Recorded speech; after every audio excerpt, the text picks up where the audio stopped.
main programs here in Brazil are those two kinds, miles and cashback.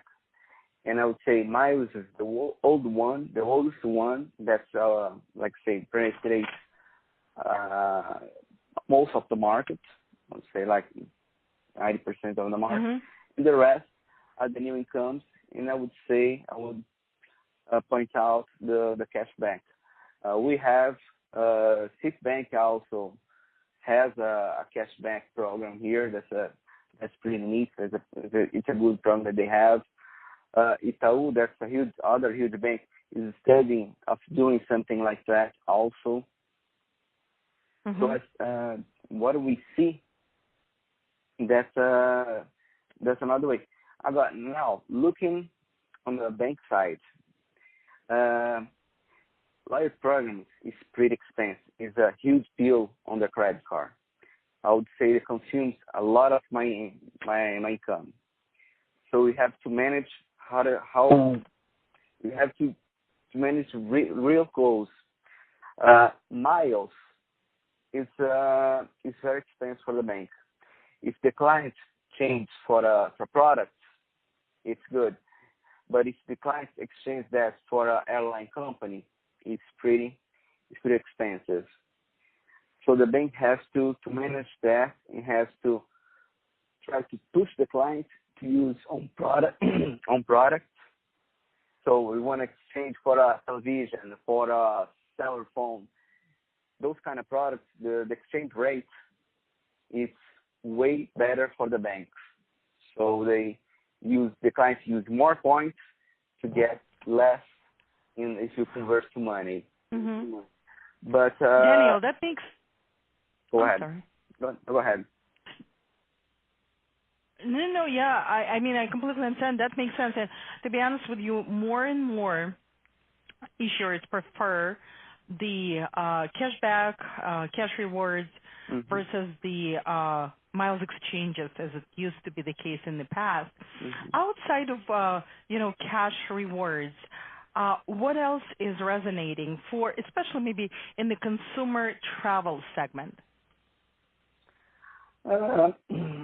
We have some, like I said, it's not so much, but we have some offers. The clients benefits. Some cards offers as a loyalty, as benefits. So you have VIP lounge rooms that you have access if you have certain points on the program, some affinities. The bank offers some other things to captivate the client, like say VIP rooms, VIP lounge. What else we have here? I think. What do you mean, the lunch? You said big no, lunch? Lounge room, the VIP room. Whenever you go to airport, lounges. Airport lounges. Got it. Airport lounge. My pronunciation is not one of the best. No, absolutely. It's the connection.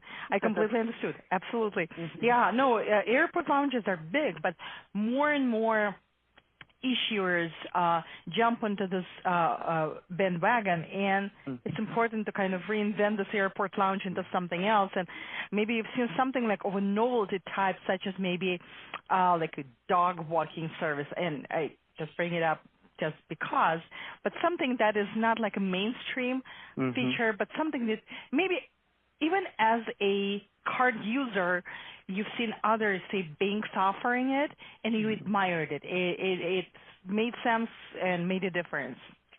I wouldn't say loyalty program. I don't see much. Like I said, besides the lounge rooms, you have discounts on theaters, movies, and things like that. But something different, like a dog wash, things like that, the bank here are pretty conservative. So they don't offer, because I would say whenever you put a client in a room and ask him what he wants, they always want to say no cost. They don't want to pay for a card. They want to have a free card with no annual fee. Yeah. They like miles because they always heard about miles.